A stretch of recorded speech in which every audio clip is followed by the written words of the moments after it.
వాల్మీకి జయంతిని అధికారికంగా రాష్ట్ర ప్రభుత్వం ఈరోజు రాష్ట్ర వ్యాప్తంగా జరుపుతూ ఉంది. ప్రధాన కేంద్రంగా కర్నూలు కేంద్రంగా ఈరోజు పెద్ద ఎత్తున ఒక ఉత్సవంలాగా పండగలాగా ఈ కార్యక్రమాన్ని చేపట్టడం జరుగుతుంది. ప్రతి జిల్లా మండల స్థాయిలో కూడా ఈ కార్యక్రమాన్ని ఏర్పాటు చేయడం జరుగుతూ ఉంది. చరిత్రలో పురాణాల్లో మనం చిన్నప్పటి నుంచి చదువుకుంటూ పెరిగినటువంటి మహనీయుడు కాదని మరొక్కసారి గుర్తు చేసుకోవాల్సినటువంటి కూడా అవసరం. మానవుడు మారగలడు అనడానికి మహర్షిని వాల్మీకిని మించినటువంటి ఎగ్జాంపుల్ మనకి ఇంకా చరిత్రలో ఎక్కడ మానవ జాతి చరిత్ర మొత్తం వెతికినా కూడా ఎక్కడ కనిపించదు. ఒక అరణ్యంలో ఉన్నటువంటి వేటతో జీవించేటువంటి పరిస్థితుల దగ్గర ఉన్నటువంటి ఆనాటి పరిస్థితుల్లో అక్కడి నుంచి రామాయణాన్ని రచించేటువంటి ఒక మహనీయుడిగా ఆయన మారడం అనేటువంటిది కష్టంతో ఇష్టంతో మనిషి సాధించలేనిది లేదు అనేటువంటిది చూపించగలిగినటువంటి మహనీయుడు. మానవాళికి ఒక మహత్తరమైనటువంటి గ్రంథాన్ని అందించినటువంటి మహానుభావుడు.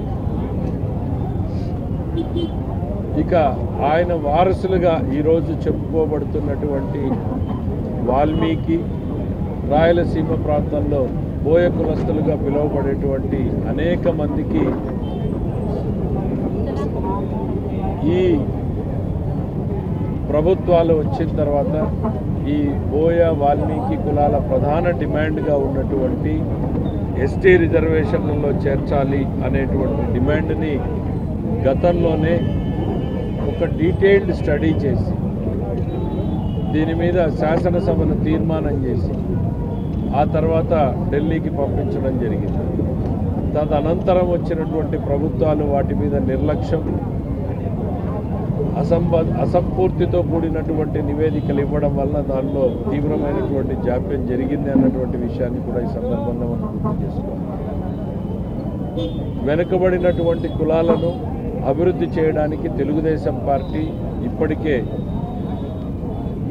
ఒక కార్పొరేషన్ని ఏర్పాటు చేయడం, వాల్మీకి కార్పొరేషన్ ఏర్పాటు చేయడం, దాని ద్వారా ఒక రకంగా ఆర్థికపరమైనటువంటి మార్పును ఆ సామాజిక వర్గంలో తీసుకొచ్చేటువంటి ప్రయత్నం చేయడం జరిగింది. రాయలసీమలో అత్యధిక జనాభాలో ఉన్నటువంటి బోయ వాల్మీకి సామాజిక వర్గానికి గుర్తింపునిచ్చింది, ప్రాధాన్యతనిచ్చింది తెలుగుదేశం ప్రభుత్వం.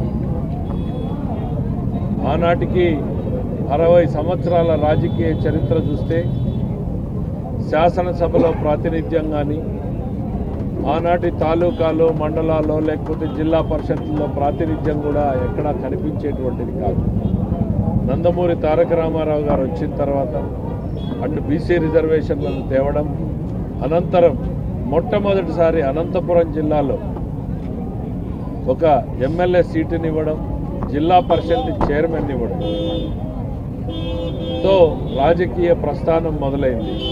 ఇవాళ ఆ తర్వాత పార్లమెంటు స్థానాల్ని కేటాయించడం, శాసనసభ స్థానాలను ఇవ్వడం, కార్పొరేషన్ చైర్మన్లను ఇవ్వడం, డైరెక్టర్లను ఇవ్వడం, మండలాలు, జెడ్పీటీసీలు, గ్రామ స్థాయిలో సర్పంచులు, ఇట్లా రాజ్యాధికారంలో విస్తృతంగా భాగస్వాముల్ని చేసినటువంటి ఘనత తెలుగుదేశం పార్టీది.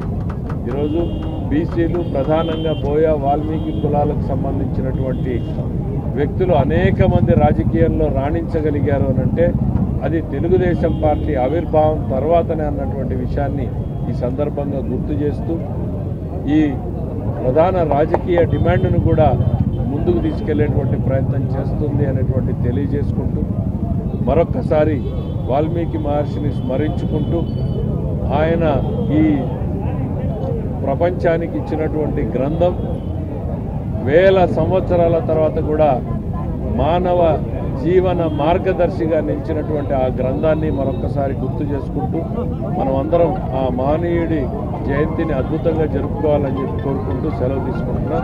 జై వాల్మీకి.